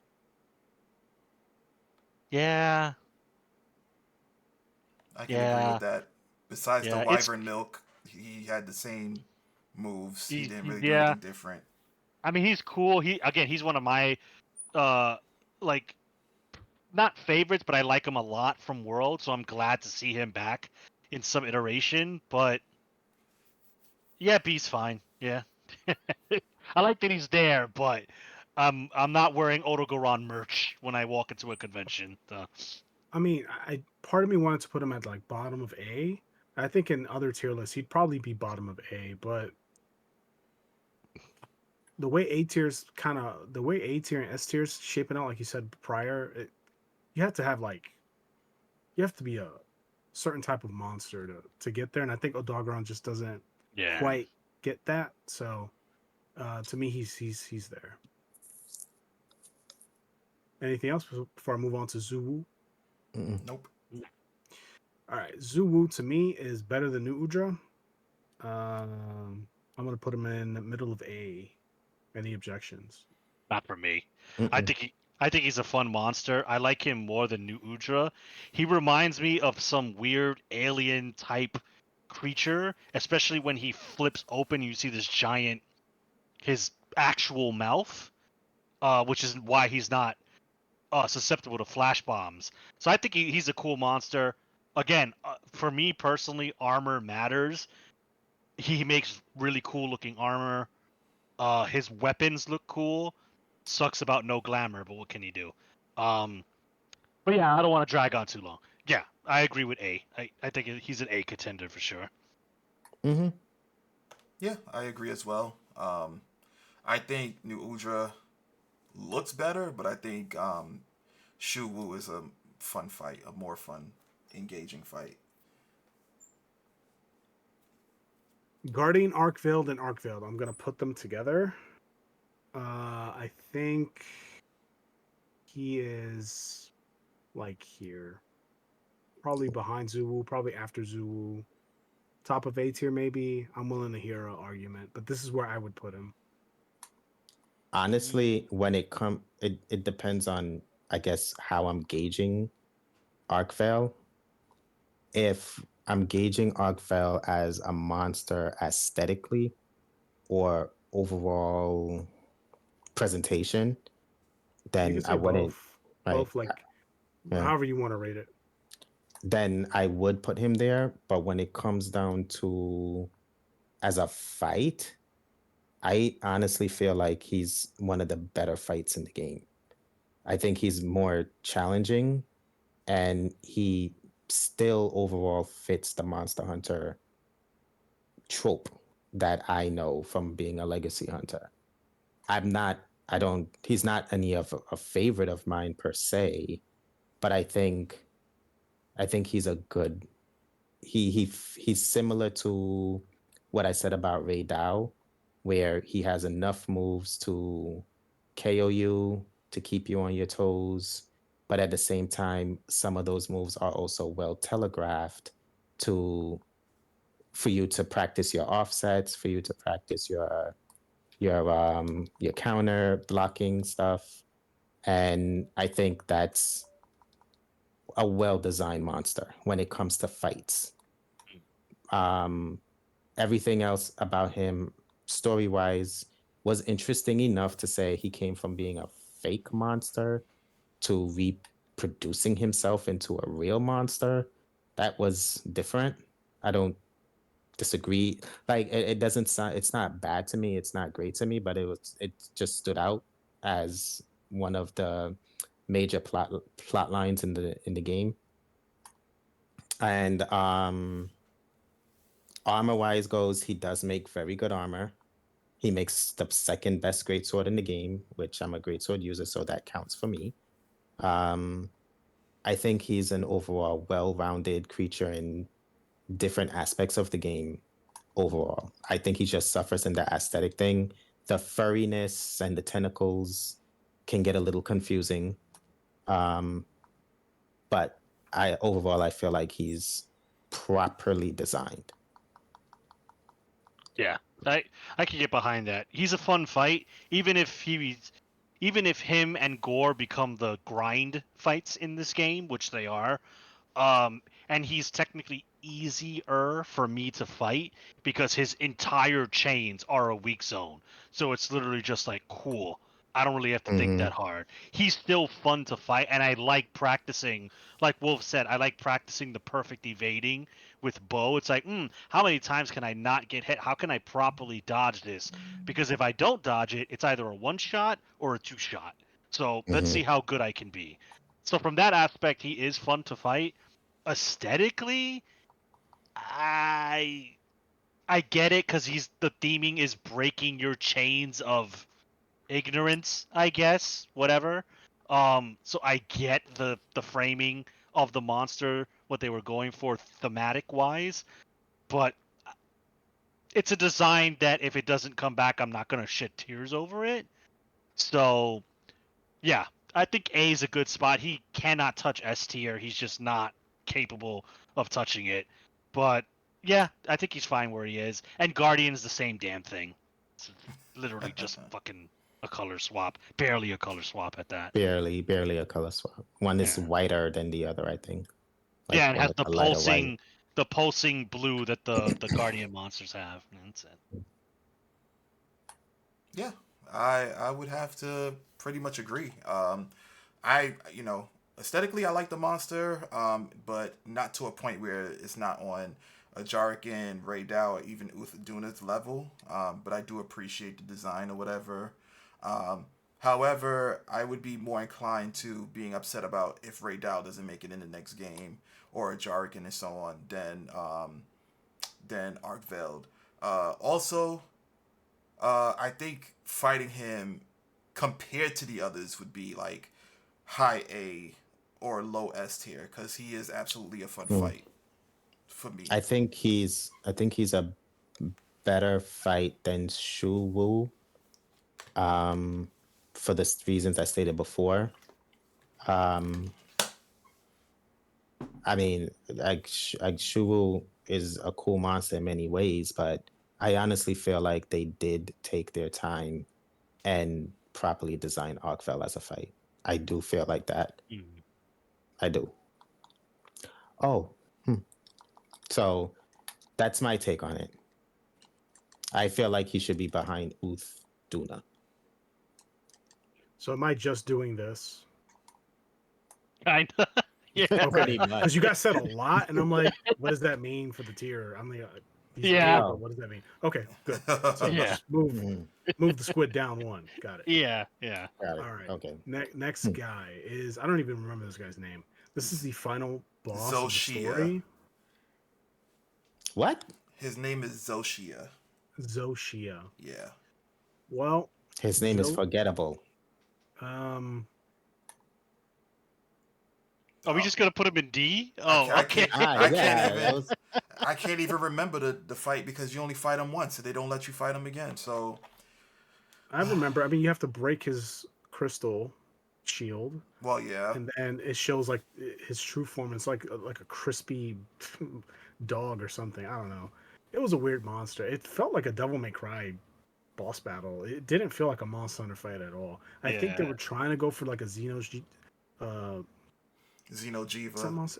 Xenojiva? Okay. Xenojiva slash what's the other one? It's a rock. But then Ultraviolet. Oh, that no, thing. That thing. Shara Ishvalda. Right. Yeah. Shira is Falda. Something along those lines. Those monsters felt kind of out of place for a Monster Hunter game, but this one somehow feels more out of place. I don't love it. It's just really big. Yeah, it felt like it looked like, to me it looked like you say Devil May Cry, to me it looked like a Final Fantasy creature. Sure. I think Um, so, yeah. Mhm. Yeah, I mean, he had Wolf mentioned it, but he was another one who has, I have the giant AoE move, hide behind something or you're Yeah. dead, which is just like, okay, that's getting a little bit overused. Yeah. We gotta find a new mechanic, guys. He's a whatever to me. He's not as bad as the flying dragon from Rise. Not as bad in terms of disappointment, but he's not far off. I mean, if you want to be respectful, B, I'd put him in. I'd disrespect him and put him in C because he's just a nothing burger to me personally. I'm okay with that personally. He doesn't do anything for me. You can only fight him once. He doesn't make equipment. Yeah, maybe in a title update or G rank, my opinion of him will change because he'll be combatable again. But as it stands now, he's a big meh. Yeah, definitely doesn't deserve anything higher than a C. Mm-mm. Sorry, And it's Crystal not Man. it's not even necessarily the monster as a monster's fault. I don't know what the design thought process was to create a monster where you can only fight it once, on low rank, no high rank version, no equipments, no armor sets. I don't know what the design process is or what they were thinking. I'm pretty sure they had a good reason, but as a consumer and a fan of the franchise, I'm not going to waive that. And I'm going to, yeah, I'm going to I'm going to criticize it and say the monster suffered based on how they designed or whatever their design choice was to deal with him. Agreed. Yeah, they missed out on a lot of points pertaining to this monster. Like the whole thing with him becoming like charred when as you're beating him, they could have made an armor where like as you're taking damage, you see the changes to the armor, like the coloration or whatever. They could have done a whole lot with that monster, but for some reason, as Wolf said, they decided to do a one and done and just give you a bunch of guardian parts to put towards whatever other items you may want to make that has guardian parts. So it was just really dumb. My theory is that this monster isn't even a monster in the traditional sense. It's just a final wall for casuals and journalists to beat to get to credits and to feel like they beat the game and to be done with it. I think that's what this I monster represents. can't with you. It's so logical and You yet may But be it makes so right. sense, though. negative. It's But Yeah, it's Like, true. Like, how could it not be true? Like, Yo, all the I evidence beat the points to that. I beat the honestly shiny can't argue monster. that. He did all these crazy beams. Oh, it was so fucking cool. I was such a badass while doing it. It's like, yeah, you were. Sure, you were, yeah, buddy. but they do All that in every I Monster Hunter. Like, there's a monster that rolls the credits, and then it's like, okay, now you're on to the real game. So it's like, why would Yeah, you give but us a like, one and done fight? and I feel like Xeno'jiva was the same thing. Like, It was. Xeno'jiva's like, right, but like, Xeno'jiva didn't even come back in Master Rank. I don't think. I think you only fought her in High Rank. it's And that was it. Xeno'jiva, right? And then for Master Rank, it became Sapphire. Stop It it, became Jiva. Yeah. Safi'jiva, which is like, Yeah. oh, the casuals don't play this far. The real Mhm. monster players are here. Okay, here's Safi'jiva. Here's what you really wanted, like a real monster, not some Final Fantasy fucking knockoff. That's what I feel like. That's No, what it I, is. I understand it. I just feel as though like it's just shocking and like different because like at least with Xeno'jiva, you got the armor, you got the weapons, you got to fight the monster at your own leisure. So The it's big like difference, though, Monster Hunter World was a Hail Mary attempt at trying to get Monster Hunter to hit mainstream. So they built it from the ground up as a Monster Hunter game. This game was built in mind from the success of World, Iceborne, Rise, Sunbreak, to Mhm. also attract casuals and journalists and all the other Mhm. orbiters of our hobby. Because they're not in the hobby, they're just kind of around it and they profit from it. And so this monster is exactly it's for those people. Just like this monster doesn't have a true form, it doesn't even know what it wants to be. You start breaking its armor, it doesn't even have a form. It's just a burnt dog or something. That's representative of those kinds of players. They're not real players. They're not real Monster Hunter fans. They're just here because it's popular. Here's your boss. That's why it doesn't have armor because it doesn't even deserve the armor. Anyway, I'm not gonna go further Yeah, than that. I that's a brilliant theory, and I'm gonna sit here and be a conspiracist with you on it, and agree with you 100%. That I feel like that's what that monster was for. So, journalists, I hope you enjoyed your big boss fight. You did it. You're so cool. Here's your gold star. You're one of us now. Anyway, now we're hitting the monsters that they didn't fight because Monster Hunter 1, they can't handle it. Yian Kut-Ku. I'm gonna put Cuckoo right here, right next to Rathalos. I feel like that's where he goes. Any What? objections? Mm-mm. No. He was actually surprisingly Interesting. challenging. Yeah, Yeah. again another horde monster. And I was like, oh shit, the OG's back, and they didn't make him. He still had a lot of his traditional I'm gonna run and spit fire, but now he has this new shovel beak chart that tracks like a mofo. Again, he's a fight I don't fight very often, but he's not bad as a returning monster. They did him good. They did him good. I think B's fine. oh, As and a returning monster, that usually was like introduction to, high rank, low rank, high rank, G rank or master rank. You wouldn't like. We always joke about Cuckoo this Cuckoo was no joke. Nah, he really wasn't. I mean, can we talk about the cutscene where he like was handling business? Because that's what really is like. Oh That's yeah, right, Cuckoo. Cuckoo. Oh, and he He the fucking man. 1v1 me, Nerscylla. I'll fuck your shit up. He was the man, and it ripped an appendage off. I was like, "Oh, this is crazy!" And then here comes Gore stealing all the thunder. I'm like, "Damn it! Come on, let Cuckoo shine." Because I honestly thought Nerscylla was gonna own him, but then Cuckoo was handling business. So Nah, man, he was like, I'm gonna channel some Yon Garuga energy, in my family line. Fuck this fight up. Yeah. On to a monster I did not expect to make a return, Gypceros. I think he's right behind Cuckoo. Right there. Think it's better than I'm Rathalos? shocked he's not in front of Cuckoo. No, he's behind Rathalos, but he's Mhm. behind Cuckoo, which is behind Rathalos. I think Oh, that's okay. appropriate. I'm shocked Yeah, that he's that's not fine. in front of Cuckoo because he had a lot of new moves with his tail and stuff, and I don't know. But Gypceros didn't remain the issue. The issue with Gypceros was Stealing. was the running and the spitting, and that didn't change.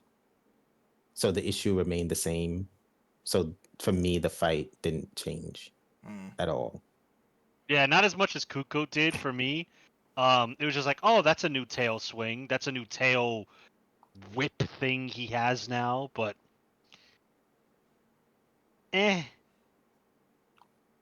like, he was fine. He was fine. I'm glad he's back, I guess. But he's just there. I wouldn't be he's there for me. opposed to putting him closer to Nerscylla. Like I'm feel fine like, with that. yeah, this feels right. One thing about Cuckoo I didn't mention. I don't know if I didn't fight him long enough, but he doesn't have his bowling ball attack anymore. Like he doesn't pick up I don't think he has it anymore. There's no There's no conchos. conchus. Yeah. Yeah. I think the but he shovel kind of. could have did it with the rock. I was like, oh, he doesn't have the bowling ball move anymore. They could That have was done kind it of with one a of his rock, coolest yeah. moves. But anyway, Rathian, the old girl. Yes, Queen. We'll put her right there with Yeah, Rathalos. keep it with her, man. Yeah. Yeah. Yeah, I think she fits there. I don't think Rathian got anything new per se, but they definitely fleshed her out lovely. I feel they fleshed her out lovely Yeah, as a monster. she's cool. She's our Chung Li to Rathalos's Ryu. So like she's been around. We respect her. It's like you ain't no S girl, but you're where you belong. You're good. You're fine. Yeah. Next up is Guardian Fulgur Anjanath, which I think top of B. I think this fight is fantastic. Yep. Yeah. Not who I was expecting to come back. I was like, oh shit. Is that Anjanath? Fulgur at that? He's a fun fight. I do out of all the Guardians, if you had to tell me what Guardian would you mind fighting over, it would be Fulgur out of the 4 that we have access to. It would be him. He's a fun fight. And I'm not an Anjanath simp, but he's fine. And they did pick the best iteration of him instead of just giving Instead us of regular Anjanath. Yeah, I think regular would have been like, "Oh, bro, what are you doing here?" Besides being world's representative, but the fact that they gave us Fulgur, which was a better Anjanath even in world, was a good choice. Was a smart choice to make. Honestly, I personally think that he should be in front of New Udra. I think he's a better monster, cooler looking, much more of a fun fight. His effects were phenomenal. Like when I saw this monster, like I gushed at the effects and everything that he had associated with him, and he was formidable. Not saying that New Udra wasn't, but I think compared to the two, he was way more fun to fight and way more aesthetically pleasing, in my opinion. So are you arguing for a Fulgur Anjanath A rank? Yep, I'm arguing for A rank. He was he was really well done. He did have the same moves, but he kept the pressure, and again, he was way more fun than New Udra, in my opinion. I think he's the Guardian monster that deserved it. I will say that I like the fact that they changed his whatever his spinning attack was when he was first introduced to more of a lunging roll attack, which I think fits better for a T-Rex like or a two-legged dinosaur like monster instead of the the bison cycle crusher that he had before. So I prefer that attack more. And again, another monster that was fleshed out better than their first iteration when they were first released. Mm. Yeah. So no contest there. So you guys okay with bumping him up to A? I'm okay. I'm okay with Mhm. A. Yeah, I think he's one of the better guardian monsters. I think he's the strongest guardian monster. He is. Mhm. I don't Yeah. even think that's a real debate. Mhm. I'm cool with that. I'm cool with that. I like Fulgur Anjanath. The old boy Gravios. Mm. Again, didn't expect him to come back. I'm inclined to put him like right behind Rathian. Yeah. Yep. Yeah. Look again. Looks great. He's looking good. He still suffers the same Gravios problems. Get a pierce weapon, you bully him all day. Yeah. He's got some cool new moves. I like his downward fire beam. I like the fact that he could do a straight up and down fire beam and kind of move it where he moves his body. That's cool. I think they should have just put in Black Gravios and called it a day, but he's fine. He's fine. I'm glad he's back in a certain capacity. I will take him over Ergon any day of the week, and I hope this means Ergon will never show up. Yeah. Yeah. So it's been a while, but what essentially are the differences between this Gravios and Black Gravios? Because this One is more fire beam happy than the other. Yeah, Um, Gravios would have like a big, like a mega beam if I had to that he correlate can it. rotate. Yeah, yeah. yeah. This guy's beam is like a thin beam. I feel like if they did that and then gave that Black Gravios what this Gravios got in this game, I feel like it would present frustration for players. I mean, that's assuming they were even considering the differences between Black and Gray Gravios. Yeah, maybe. Yeah. Right. But I feel like he would have presented a different type of frustration, which I don't know if it would be good or bad overall. In terms of like, I guess, critiquing the monster, or if people would just complain about him. I'm not sure, but with him being so beam heavy, and then being able to protect the area around him by shooting the ground, still having the gas release from his body, still being very tanky with a lot of HP. Unfortunately, the player base changed, so I don't think there's a lot of patience for that left for the current gamers. I don't know. That's how I feel anyway. Yeah, I wish he had like I think he has everything he needs in his kit. I think what makes him bad is the fact that he's like slow. I think what they could have given him was like a beam that he shoots to the ceiling and makes like rubble drop on the ground to kind of like keep hunters on their toes or whatever, or like shoot it into the ground and make like explosions, like random explosions or whatnot. So they could have done that with the beams, but I think the biggest issue with him is as a monster is that he's just really really slow, and almost everything he does is telegraphed.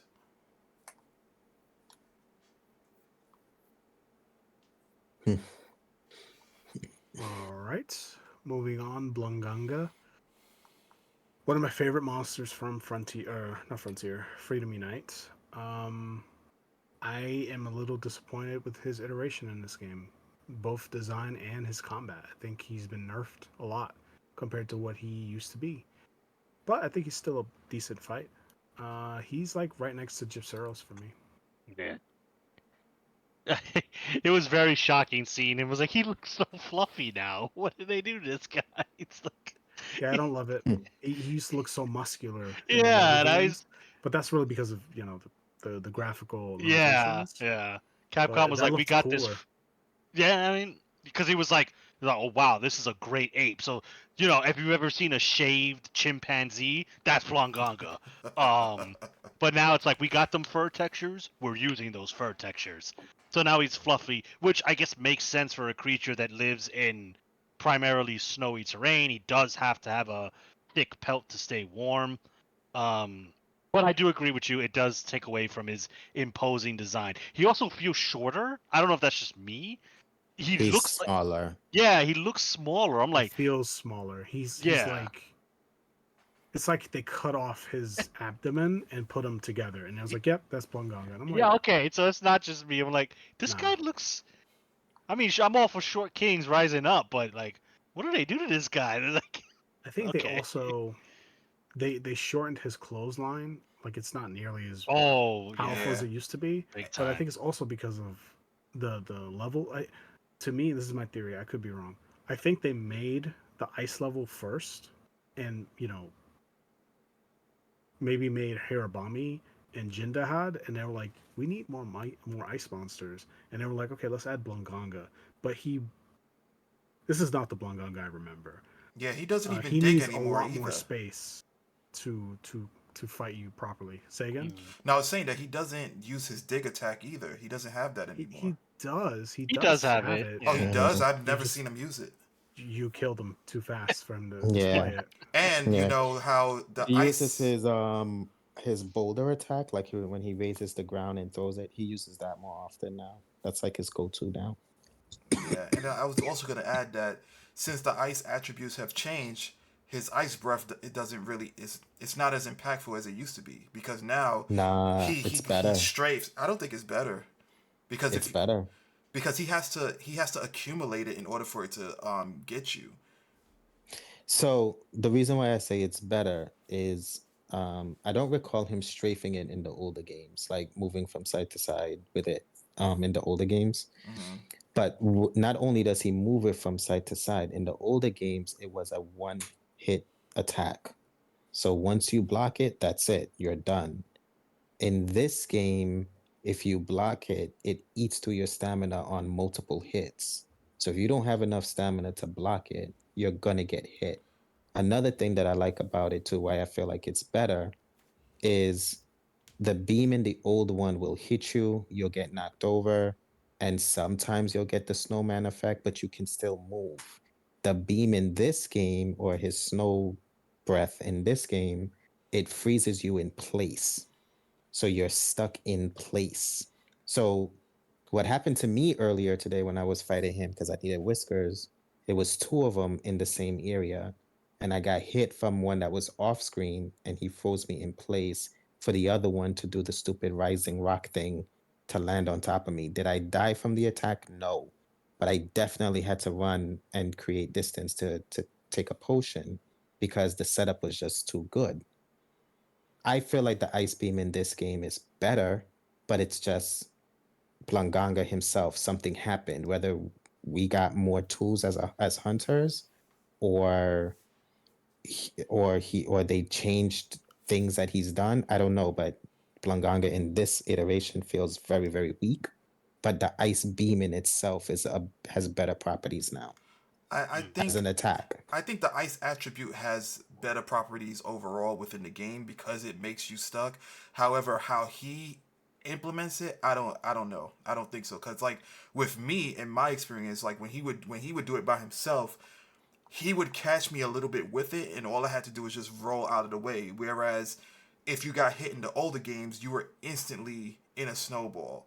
So like for your example, you had to get caught by one in order for the other one to capitalize. If it was just a one-on-one fight, you probably wouldn't have experienced that. Well, that move wouldn't hit me at all, but that doesn't change even in the other game. That move wouldn't hit me at all.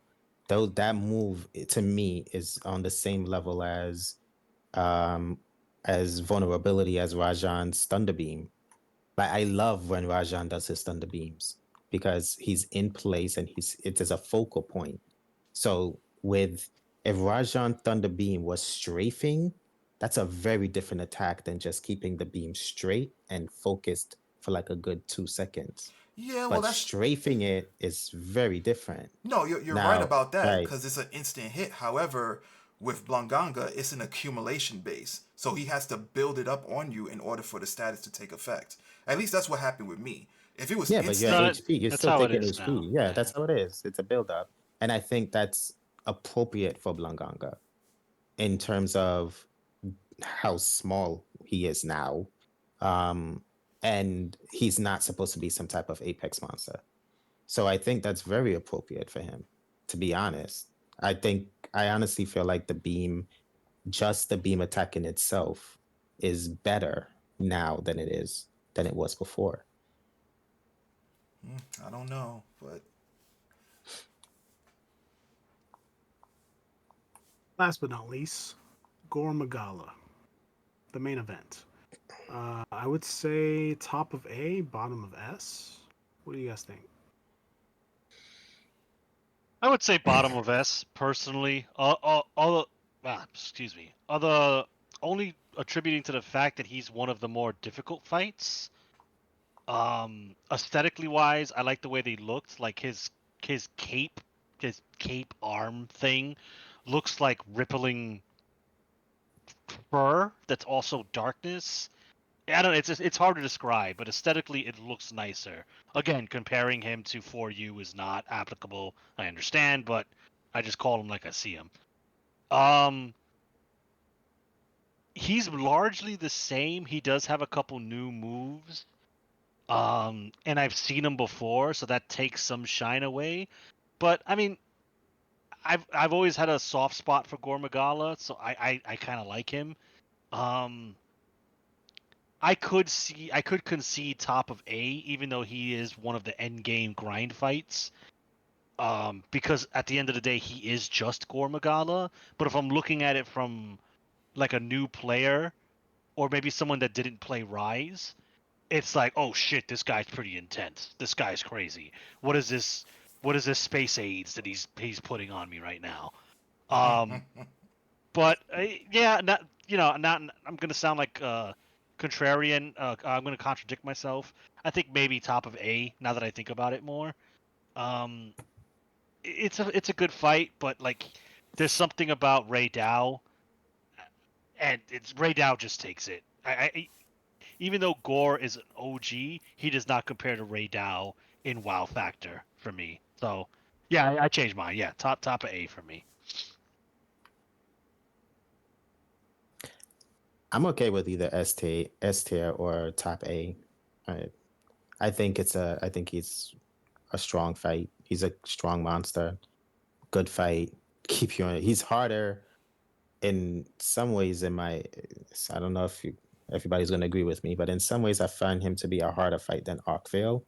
Yeah, So I agree with that. I choose to farm Arkveld, Yeah, Arkveld more than I choose to farm Magala.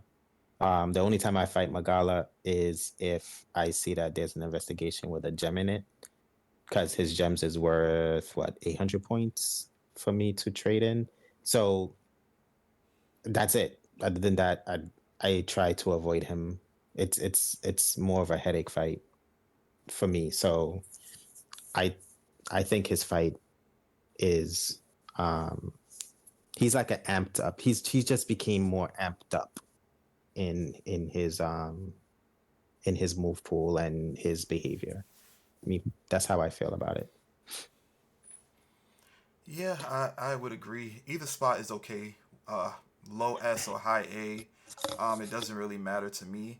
I think the biggest difficulty I have with Gormagala is where you're fighting him. Like you're fighting him in pretty close spaces in the ice area, and I'm also shocked that he's not a universal traveler. From what I recall, Gormagala used to be in several different areas, but they only subjected him to the ice stage. But yeah, to see him make a return, I was shocked. I didn't expect him to actually make a return, even though I do know he's a popular monster. Um, but yeah, I'm not. There's no complaints about it. He's cool, fun to fight, very engaging, um, and yeah, that's it. Hmm.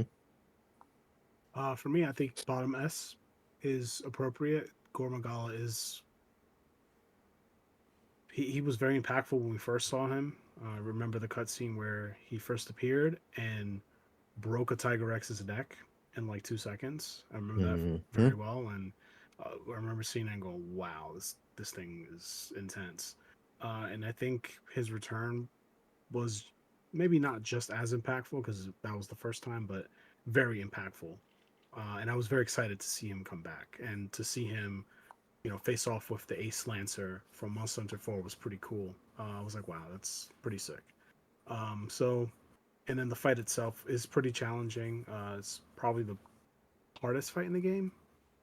Yeah, So I'd give it that. Yeah. I would say it's the hardest fight in the game. So yeah, and I like Gore. I think Gore's a very cool monster. He's right there with like Zinogre and Lagiacrus as far as like popular monsters that are faces of the franchise. So I think he deserves S tier. I think he has a legacy, and I think his overall design is very good. And he's unique. So I'm good with S. I'm gonna leave him an S. So yeah, that's Mm-hmm. our tier list, people. Anybody want to have any final thoughts and close out the episode, or should we just close out? Uh, no, I mean, I guess overall thoughts. I don't think the roster's terrible, minus the final boss. He's very forgettable. I think this is people will argue. I think this is an okay roster. They have a fair balance of easy monsters, even something like Chatacabra. Someone I was reading a thread the other day where people were like Chatacabra's a good monster to test out new weapon styles. So if like I've never used Insect Glaive. So if I decided I want to play Insect Glaive, I'm getting bored of the bow and gun, I want to try out Insect Glaive. Chatacabra is not it's not it's a good benchmark to try out the weapon and feel if you're gonna like this weapon or not before it's like, oh, go fight Gore Magala with it. No, don't do that. So I think there's like a decent amount of like low tier monsters, mid tier, upper high, upper high tier, and pinnacle monsters. So I'm overall not really upset with the roster. I don't feel disappointed personally. Um, so yeah, I think the roster's fine. It definitely has room to grow. Um, and it will grow. And I guess we'll see at that point how the roster looks. But as far as the base roster goes, I'm not upset with it. I'm fine with it personally.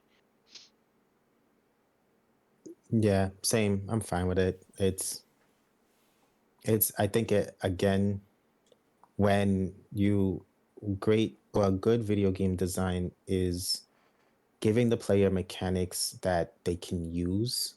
And I think when you break down some of those monsters, you have your group of monsters that are easy enough to fight without the mechanic. You have your group of monsters that allow you to test the mechanic and incorporate it into your playstyle. And then you have your group of monsters that will test you on how good you are with the mechanic or how good you are without using the mechanic. I think the game is broken down in very nicely with these things. Chatacabra, you know, nice and it's an like what Gunnar said, great opening monster to test new weapons on. This is your test phase. Then there is the next one would be a monster like say Doshaguma, where you can test out now the mechanics that's being introduced to you, your offset attacks, your power clashes. It's a great monster to test those things on because he's straight physical, and those mechanics only work on physical attacks, not beams or fireballs. But then you get to Arkveld, Gore Magala, uh, the Apex monsters. That's a nice mix of where you can use what you know about the weapon, but you can also incorporate the new mechanics based on the attacks that they're doing. So I think it's when it comes down to the overall roster, it's well designed. It is. A lot of those monsters I can't really say I like them, but they're good. They're good fights overall. I just think the monsters' names are stupid. And I'm gonna die on that hill. That's it. Yeah, I think the roster is cool. It's okay. me being the greedy person that I am and starting Monster Hunter with like Try and going back to Freedom Unite, I'm always gonna want more because there was like a lot more in the roster of Freedom Unite. Um, but I have to understand that that was already like build upon game. It was like in its own right, it was an expansion of I believe 2 games. So I can't really expect Wilds to give me that same type of content at least right away. Um, I'm digging the balance between the new entries and the returning entries. Um, I wish that they could have expounded a little bit more on the Guardians because I figured like each monster would have had like its own Guardian variant with it. But they seem to have only selected a few, which is I guess fine. We had a discussion off recording about it, and it kind of sucks that they may not use this mechanic again, but that's fine. Um, but yeah, I'm looking forward to the title updates. Mizu being the first. I wonder who's going to be next. Maybe they might have them in twos, so we don't know. But yeah, as of right now, it's a pretty okay roster. I can't complain about it. I think it's more than okay. I think this is probably the best base game roster that we've seen in a while. I think if you compared it to base World, it's better. I think if you compare this to base Rise, it's absolutely better. Absolutely. I think Absolutely. the new monsters introduced are all strong compared to past games. I think this is the strongest roster of new monsters that we've ever gotten before. Because even if I look back to World, which World is probably my favorite Monster Hunter game, but look at things like Puki Puki and Polumu and Kuliaku and Titsuyaku, and like those monsters aren't it, right? Even the worst of the worst here are somehow better than those monsters. And I'm just comparing base World to base Wilds. What about Base So 4? Because Base 4 had a decent roster, in my opinion. base, I was the only person to play base 4. Base 4 I was didn't only in play base Japan. 4. Yeah, I didn't We play base. got Ultimate 4. We got Ultimate Oh, in okay. in the Oh. Okay. US. Never Yeah. mind. Yeah. And I don't remember base 4 too well. Like I played it like 10 years ago, so I don't, you know. But yeah, I think this roster's fantastic. I wish it was a little deeper, but maybe 4 more monsters would have been really nice. But it's okay. It's very good. And I think the choices of the old monsters were great. Anjanath and Odogaron were probably some of the strongest monsters from World to bring back. I think those are very popular and they're really good monsters. Um, I'm a little disappointed that there was nothing from Rise. It would have been cool That's to get true. Good point. something from Rise, but we got none of them from Rise, which was a little like, oh, okay. I thought maybe one, like a Magnamalo would have been sick, right? I think they're too specific. That's why they're too like um they're too uh what's the word I'm looking for? I guess I would say mythical oriented because they were tied to like yokai creatures if I'm not mistaken. So maybe I that's think why they kind of Magnamalo shied away wasn't from it. tied. Magnamalo, yeah, I think he was. He was like the tiger. He was like some type of tiger, mythical tiger or something like that. But regardless of it, none of these monsters really have any actual connections other than just being able to fit in a world that's undeveloped, really. And Yeah, I think Gas Harag would have yeah, I was been gonna the say best, Gossarag. right? Yeah. The best monster to pick for base. I agree Wilds, with that. Hmm. yeah, and Magnamalo comes in DLC down the line as just a monster that just comes in. But I am surprised Kasarag didn't make a return as well. I Yeah, think as much as I like Blangonga, I think Goswarog would have been a better fit for in Ice that ice Monster. spot. Yeah. 100%. I think that would have been a better decision, but they went with what they went with, and we got what we Hmm. got. So, Hmm. anyways, that was our tier list episode. Went way longer than I expected. But if you enjoyed it, leave a comment, like the video. If you disliked it, dislike the video. Subscribe for more content. We do podcast episodes like this every single week. We We publish every Wednesday at 12 p.m. Eastern. We do tierless episodes. We do episodes where we review games. We do episodes where we discuss various topics around gaming, whether that be comparing games or talking about a particular point in history of gaming, or talking about industry stuff where we're talking about company layoffs, or we talk about number stuff like the sales of certain games or certain consoles or whatever. We kind of cover a lot of different categories within the gaming space. So if that's something that interests you, then definitely subscribe and check out our older episodes. We have over 150 episodes by this point, dating back from 3, almost 4 years ago now. So we've been doing this for a while. And yeah, check out Mr. Esoteric. He streams on Twitch 2 times a week, 2 to 3 times a week.